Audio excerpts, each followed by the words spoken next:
안녕하세요. 이주영 목사입니다. 오늘도 수요 예배 성경 강의 해설 말씀 함께 나누겠습니다. 오늘로 15번째 시간입니다.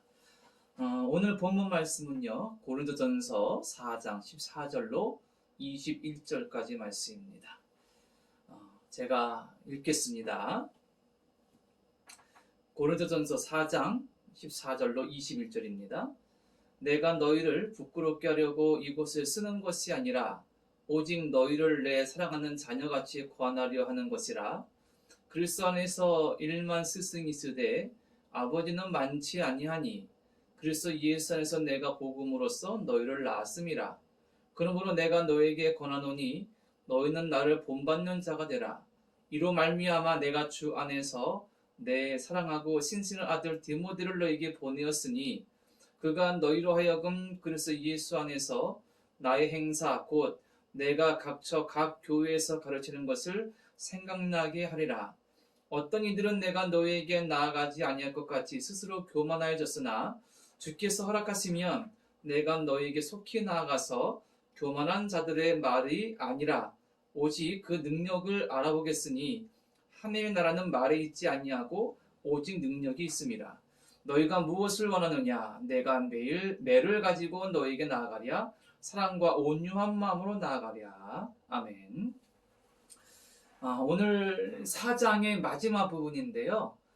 이 4장을 끝으로, 그러니까 오늘 본문으로 고린도 교회의 첫 번째 문제로 다뤘던 파당, 분열의 문제를 바울이 마무리하고 있습니다. 어떻게 보면 좀 지루했죠. 1장 초반부터 인사말이 바로 끝난 다음부터 바로 시작된 이 고린도 교회의 여러 문제들 중에 첫 번째 다루었던 이 파당의 문제, 4장까지 오늘이 15번째 시간이니까 아주 길게 왔습니다. 그만큼 고린도 교회의 이 파당으로 인한 분열과 갈등의 문제가 심각했기 때문이겠죠.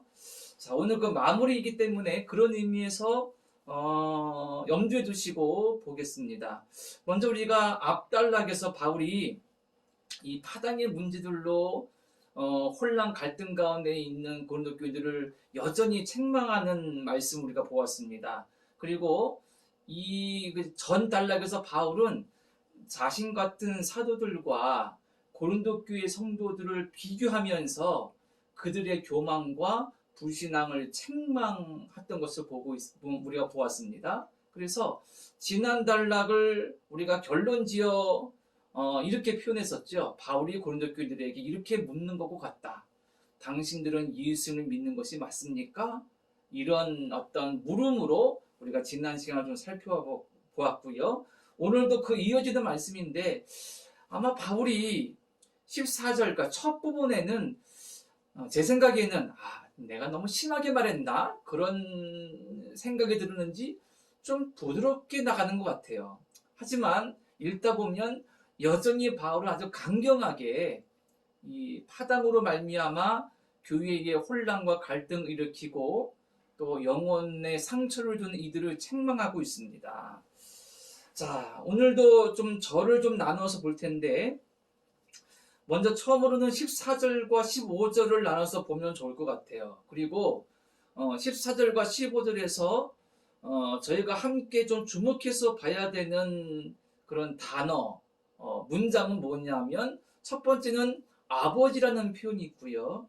두 번째로는 예수 안에서, 즉 그리스도 예수 안에서 내가 복음으로 너희를 낳았다 라고 바울이 말하고 있습니다. 이 두 가지를 조금 먼저 좀 보겠습니다. 15절에 보면 처음에 바울이 이렇게 말해요. 그리스도 안에서 일만 스승이 있으되 아버지는 많지 아니하니 이렇게 말합니다. 자, 일만 스승이 있다. 그러니까 스승 그러면 우리는 선생님이라고 생각하잖아요. 그런데 제가 참고하는 책의 그 신학자는 이 스승이란 말을 보모라고 번역을 했더라고요. 보모. 그러니까 가정에서 고용되어서 그 가정의 자녀를 돌보거나 가르치거나 이런 역할을 하는 사람이죠. 그런데 바울 당시의 고대 시대에는 오늘 표현으로 그대로 쓰자면 스승은 노예가 맞는 것이다 그럽니다. 그러니까 우리 성경에 스승 그러니까 아주 저명한 훌륭한 어떤 뭐 학자나 존경받는 분을 생각하기 쉬운데 당시의 스승이라는 의미 속에는 노예가 하는 일이었다는 것입니다. 이 노예가 스승으로서 어떤 일을 했는가? 주인이 집에 없으면 주인의 부재 시에 자녀들을 보호하기도 하고 또 주인의 명령을 따라서 가르치기도 하고 또 요즘으로 따지면 자녀가 학교를 오갈 때에 데려다 주기도 하고 데려오기도 하고 이런 역할을 한 존재가 스승이었다. 그러니까 요즘으로 표현하면 좀 적당하게 표현할 단어가 마땅치가 않은데 뭐 가정교사 뭐 이 정도라면 좀 더 적절하겠죠. 그러니까 바울이 말하는 스승은 그런 의미입니다. 그러니까 바울의 말이 이런 거예요. 그리스도 안에서 교회에서 너희를 뭐 돌보거나 가르치거나 그런 스승은 많이 있다. 하지만 나는 그런 스승이 아니라 즉 단순히 너희들을 가르치고 뭐 보호하는 그런 스승이 아니라 나는 너희를 영적으로 낳은 아버지와 같다. 이렇게 바울이 말하고 있는 거예요. 이 말을 그냥 읽어보면 저는 솔직히 이런 느낌이 듭니다. 바울이 좀 과한 거 아니야? 조금 너무 거만한 거 아니야? 좀 교만하다. 자기를 너무 높이 평가하는 거 아니냐. 이런 생각이 들기도 해요. 이 부분은 좀 잠시 후에 연관된 말씀과 나누어서 함께 보도록 하겠습니다. 자, 어쨌든 바울은 고린도 교회 성도들, 지금 문제를 일으키고 파당짓는 그들을 향하여서 나는 당신들의 스승이 아니라 나는 영적 아버지와 같다. 이렇게 말했는데 그와 연관되는 단어가 있어요. 14절 중반 이후에 보면 오직 너희를 내 사랑하는 자녀같이 권하려 하는 것이라 권한다라는 단어가 있고요. 자, 그리고 그 이후에도 16절에도 권한다는 단어가 나와요.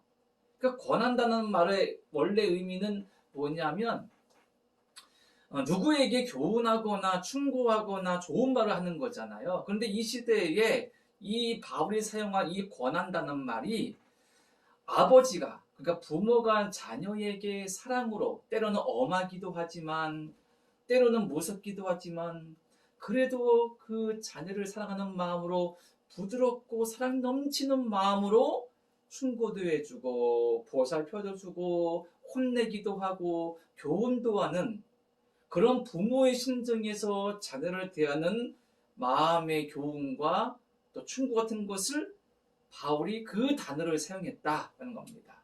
그런데 보통 이 권한다는 말에는 그 당시를 본다면 이런 의미도 있는 거예요. 집안에 있는 노예를 권하는 것도 있죠.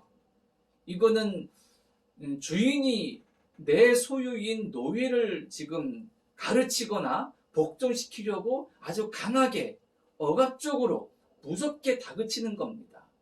그런 권한과는 다르다. 바울은 부모, 아버지의 심정으로 자녀를 너무나 사랑하는 마음으로 내가 너희를 권한다. 이런 표현을 고린도 교회 성도들에게 지금 사용하고 있다는 겁니다. 자, 이것을 우리가 조금 알고 바울이 어떤 심정으로 이 고린도 교인들을 지금 대하고 있는지 우리가 생각한다면 그의 어떤 진심을 좀 느낄 수가 있을 겁니다. 자, 그러면 그 다음 볼 말씀은 16절인데요. 16절에서 바울이 이렇게 말합니다. 그러므로 내가 너에게 권하노니 너희는 나를 본받는 자가 되라. 자, 바울은 여기 말고도 다른 서신에서도 자신을 본받는 자가 되라고 말하기도 했습니다. 내가 그리스도를 본받은 것처럼 너희도 나를 본받는 자가 되라. 나를 본받는 자 되라. 참 이것도 조금 부담스러운 말이에요. 그러니까 나를 아버지라고 영적 아버지라고 했던 바울의 표현 그리고 자신을 본받으라는 바울의 말을 이렇게 읽어보고 들어보면 너무 거만한 거 아니야? 너무 잘난 척하는 거 아니야? 그런 느낌과 생각이 든다는 겁니다. 자, 그러면 이거는 어떤 의미로 해석하고 이해될까? 다른 사람이 영적 아버지로서 그 사람의 어떤 말을 받아들이고 또 본받으려는 말을 거부감 없이 받아들이고 수용하려면 그 사람에게 권위가 있어야 됩니다. 다른 사람들이 문제 제기 없이 받아들일 수 있는 권위가 있어야 된다는 얘기죠. 자, 이 권위에 대한 말을요, 한 학자는 제가 참고하는 책에 보니까 이런 예를 들더라고요. 우리가 운전하다가 과속이나 아니면 신호위반 뭐 그런 걸로 경찰에게 적발이 되었습니다. 갑자기 경찰이 호루라기나 경광등을 들고 아니면 경찰차가 쫓아오면서 멈추라고 하는 거죠. 그리고 경찰이 나와서 창문 내리라고 그러고 면허증 달라고 그럽니다. 말하기를 선생님은 신호를 어겼습니다. 과속했습니다. 뭐 법 어디에 의하여서 선생님은 범칙금 대상입니다. 이렇게 적발하고 우리에게 스티커를 발부할 때가 있죠. 그러면 그 상황에 처한 운전자는 어쩔 수 없이 그 사람에게 부탁을 하기도 하고 또 봐달라고 하기도 하고 그렇게 합니다. 그리고 그 경찰이 봐주지 않으면 그냥 스티커를 받고 벌금을 낼 수밖에 없는 거예요. 자, 왜 운전하는 사람이 경찰의 말에 제지를 당해서 차를 세우고 유리창을 내리고 면허증을 주고 그가 하는 대로 처분에 따라야 될까? 그것은 경찰에게 권위가 있기 때문입니다. 국가에서 그 경찰에게 그것을 집행할 수 있는 권위를 준 거죠. 그 권위가 있기 때문에 일반 운전자는 원칙적이고 상적이라면 지위 고하를 막론하고 그 경찰의 말에 따를 수밖에 없는 겁니다. 그리고 그 경찰의 권위를 결정적으로 드러내는 것이 뭐냐? 제복이라는 겁니다. 제복. 경찰복을 입고 있기 때문에 운전자가 경찰의 말을 들어야 된다는 거예요. 만약 경찰복을 입지 않은 사람이 나 경찰이요 하고 해서 제지하고 스티커를 발부하겠다 그러면 일반 사람들이 안 따르죠. 믿지 않습니다. 그런데 제복, 경찰 제복을 입기 때문에 어떤 사람이라도 자신이 법을 어긴 것에 대해서 마땅한 처분을 받을 수밖에 없고 그걸 수용할 수밖에 없다는 겁니다. 이게 경찰의 권위라는 거죠. 자, 이런 의미에서 지금 바울이 말한 나는 당신들의 영적 아버지입니다. 당신들은 나를 본받는 자가 되십시오. 이런 측면에서 보자는 얘기입니다. 지금 고린도 교회의 성도들은 바울에게 처음 예수님을 소개받고 알게 되어서 구원받은 사람들입니다. 그들에게 바울은 지도자였고 리더였습니다. 그 당시에 고린도 교회 성도들이 만나보고 경험해보는 지도자들, 리더는 바울 같지 않았어요. 난생 처음 보는 리더 스타일입니다. 군림하거나 억압하거나 함부로 가르치거나 뭐 부귀영화를 누리거나 그렇지 않습니다.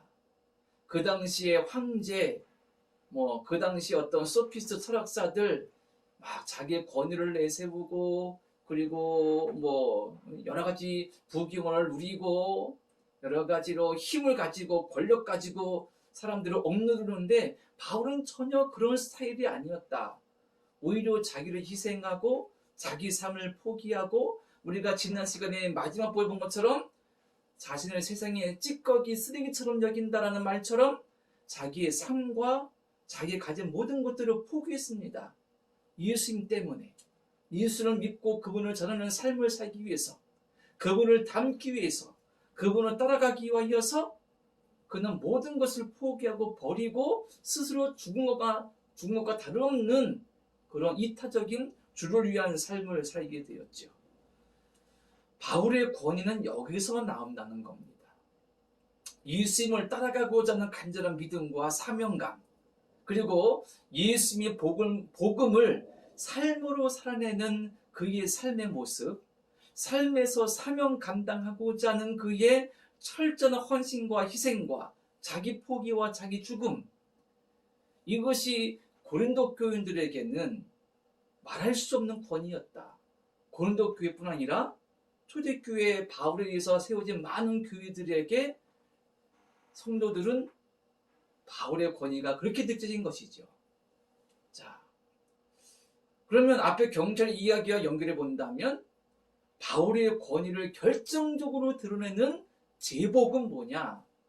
예수님을 따라 희생하고 헌신하고 자기의 삶을 포기하고 스스로 낮은 자가 되고 죽은 자처럼 자기 것을 버린 것, 그러한 삶, 그러한 사명의 모습, 그것이 바울에게 경찰의 제복 같은 아주 큰 권위가 되었고, 그래서 그것을 알고 목격하고 그를 존경하는 수많은 초대교회 성도들은 바울의 이런 말, 나는 당신들의 영적 아버지입니다, 나를 본받으십시오, 이런 말을 수용할 수 있었다라는 것입니다.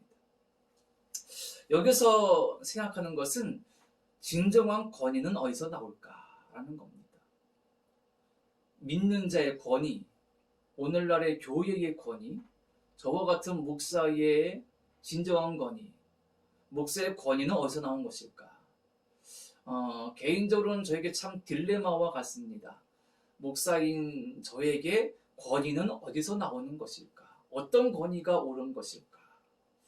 그런 어떤 고민들, 그런 부분들이 분명히 필요하고요. 그래야 지금 이 시대에 우리 믿는 자가, 교회가, 또 저와 같은 목회자들이 진정한 권위로 세상에서도 또 사람들 가운데에 인정받고 또 칭찬받을 수 있는 그런 존재와 교회가 되겠죠. 자, 이어서 볼 말씀은 이제 조금 중간에 건너뛰어서 18절부터 21절까지의 내용인데요. 거기에 바울이 이런 말을 합니다. 이제 그의 어떤 선교 여행의 일정상 지금 내가 당장 고린도 교회를 방문하지 못하지만 내 대신 우선 디모데를 보내겠다. 그리고 내가 하나님이 허락하시면 꼭 고린도 교회에 방문해서 지금 문제를 일으키고 야기하고 있는 그 사람들의 능력이 말에 있는지 능력이 있는지 내가 확인할 것이다, 이렇게 말하고 있는 겁니다. 자, 여기서 우리가 생각할 게 뭐냐면 하나님 나라는 말에 있지 않고 능력이 있다, 바울이 그랬어요. 자, 그래서 여기서 말하는 능력은 무엇인가? 하나님 나라는 말에 있지 않고 능력이 있다. 이 말은 고린도 교회 성도들이 문제를 일으키면서 서로 말로 싸우고 다투고 그런 말을 말하겠죠. 그런데 진정한 능력은 말에 있지 않고 능력이 있다. 이 능력이 뭐냐라는 겁니다. 저는 이 능력을 앞서 말씀드린 권위와 같은 것이라고 생각합니다.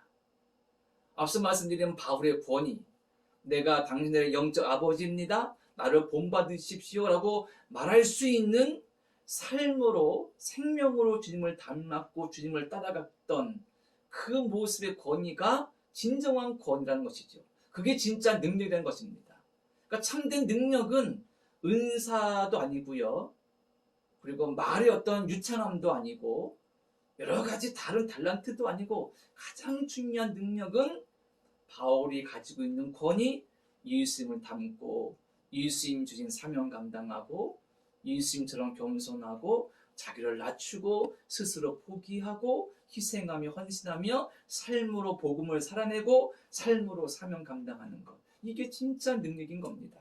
바울이 내가 주께서 허락하시면 꼭 고린도 교회 가서 지금 문제를 일으키고 있는, 스스로 잘났다고 말하는 교만한 사람들의 능력이 무엇이 있는지 확인해 보고 싶습니다, 이렇게 지금 경고하고 있는 거죠. 참 우리에게 많은 것들을 생각하게 합니다. 자, 그러면 오늘 말씀의 마지막으로 17절의 말씀만 보겠습니다. 17절 말씀의 내용은 내가 디모데를 보내겠다 그 말입니다. 내가 디모데를 통해서 먼저 너희를 보고 확인하고 권면하겠다. 그러면서 17절 끝에 뭐라 말하느냐 하면 그래서 예수 안에서 나의 행사하고 내가 각 교회에서 가르치는 것을 생각나게 하리라. 그러니까 디모데를 보내서 디모데를 통하여서 내가 너에게 가르친 말씀들, 주의 말씀들을 내가 생각나게 할 것이다. 이렇게 말하고 있는 겁니다. 생각나게 한다. 말씀, 믿음, 신앙은 늘 되새기고 기억하고 생각하는 겁니다. 무엇을요? 예수 그리스도의 뜻, 예수 그리스도의 말씀, 하나님의 말씀, 하나님의 섭리와 계획을 되새기고 기억하고 은혜를 기억하고 감사하면서 생각하는 거죠. 자, 디모데는 우리가 알고 있습니다. 디모데는 바울이 오늘 말한 것처럼 아들같이 여기는 귀한 동역자였고 디모데후서 1장 5절을 보면 우리가 너무 잘 아는 것처럼 그의 외조모 로이스와 어머니 유니기에게 신앙교육을 잘 받아서 아주 훌륭하게 성장한 믿음의 사람이었죠. 이를 통해서 바울이 당장 못 가니 디모데를 통하여서 지금 자기의 말을 지금 전하고 있는 겁니다. 자, 생각나게 한다. 생각하라. 우리가 주님의 말씀을 일부러 고의로 막 불순종하고 어겨서 주님의 말씀을 따르지 않으려고 하는 건 아니잖아요. 누구든 예수 믿는 기독교인은 예수님 말씀에 순종하고 예수님 따라서 정말 믿음을 잘 살기 원합니다. 고의로 나는 안 따를 거야 그런 사람 없죠. 하지만 주의 말씀을 망각하거나 주의 뜻을 잊어버리거나 모르기 때문에 불순종하기도 하고 죄를 범하기도 하고 엉뚱한 행동을 하기도 한다 그것입니다. 그래서 생각나게 한다. 생각해야 된다. 이 말이 중요한 겁니다. 우리는 그를 늘 그래서 주의 말씀을 되새기고 생각해야 되는 겁니다. 이런 의미에서 본다면 예수님이 우리에게 아주 중요한 말씀하셨어요. 예수님께서 요한복음에서 보혜사 성령에 대해서 제자들에게 가르치실 때에 성령님의 역할을 이렇게 말씀하셨습니다.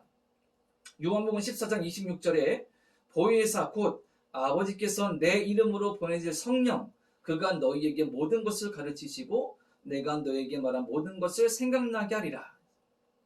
성령님의 사역 중에 하나가 생각나게 하는 것이다. 주의 말씀이 생각나게 하고 하나님의 은혜가 생각나게 하고 그리고 기도하게 하는 것을 기도해야지 이런 마음의 깨달음을 생각나게 하고 성령께서 내 속에 함께 하시고 나와 함께 하시면 증거가 뭡니까? 그 중에 하나가 생각나게 하는 겁니다. 내가 기도해야 되는데 못하고 있어. 내가 주님의 말씀 따라 살아야 되는데 못하고 있어. 주의 말씀이 어떤 말씀이 있었지? 주의 은혜를 기억하게 하고 생각하게 하고 성령의 임재와 역사입니다. 이것이 주님께서 즉 성령께서 우리와 함께 하시는 증거가 된다는 사실이죠. 그래서 우리는 늘 생각하고자 기억하고자 되새기고자 애써야 되겠고 늘 성령의 도우심을 더 강구하고 삼아야 됩니다. 성령께서 내 안에 계셔서 내가 생각날 수 있도록 생각할 수 있도록 망각하지 않도록 잊어버리지 않도록 말입니다. 자, 한번 결론을 적어볼까요? 말씀드린 것처럼 이 분열에 대한 말씀은 4장으로 이제 마무리됩니다. 좀 지루하고 힘들었죠. 너무 길었기 때문에. 이제 5장부터는 고린도 교회 내의 여러 문제들 가운데 다른 문제들을 바울이 이제 다루기 시작합니다. 4장을 마무리하면서 그러니까 분열의 문제를 다루었던 내용들을 마무리하면서 우리가 기억할 거 뭐냐 하면 분열과 갈등의 주인공이 되지 말고 예수 그리스도 공동체의 하나됨을 위한 하나됨을 이루어가는 주인공이 되라 라는 것을 우리가 꼭 기억했으면 좋겠습니다. 하나됨을 이루어가는 것, 하나됨의 주인공이 된다면 정말 하나님께 영광된 사람일 것이고요. 그리고 교회에서 하나님께 어디서나 기억에 쓰임받는 존재 될 것입니다. 그리고 한 가지는 바울이 가지고 있는 권위를 우리도 사모했으면 좋겠습니다. 나를 본받으라고 말할 수 있을 정도로. 물론 그 수준까지는 상황과 환경이 다르고 우린 믿음이 부족하기 때문에 쉽지 않고 또 버거운 일이지만 그럼에도 우리가 바울처럼 예수님을 따라가는 믿음을 가지고 그런 권위를 우리가 얻고 소유할 수 있다면 그것이 정말 우리가 주님 말씀처럼 빛과 소금 될 수 있는 가장 중요한 길이 될 것이고 힘이 될 것입니다. 그래서 주님을 따라가는 그 믿음의 삶으로 진정한 권위가 있어서 사람들에게 어디서나 또 인정받을 수 있는, 존경받을 수 있는, 신뢰받을 수 있는 우리가 되었으면 좋겠습니다. 권위는 곧 신뢰이기 때문이죠. 마지막으로 성령께서 우리와 함께 하셔서 성령님이 주의 말씀을 생각나게도 하시고 깨닫게도 하시고 기억하기도 하시거든요. 늘 성령의 인지하심을 확신하시고 늘 그분과 동행하시기를 더 사모하시면서 더 굳건히 나아가는 믿음으로 서 있는 우리 모두가 되기를 간절히 바랍니다. 자, 기도하겠습니다. 하나님, 고린도전서 4장까지 함께 보면서 교회 안에 있던 분열과 파당의 문제들을 보았습니다. 그리고 오늘 그 마지막을 보면서 우리가 주님의 은혜를 기억하고 되새기고자 합니다.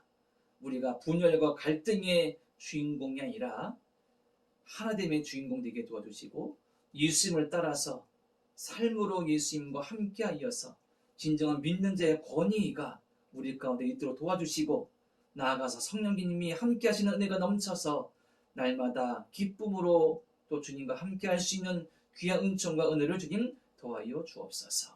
예수님의 이름으로 기도드립니다. 아멘.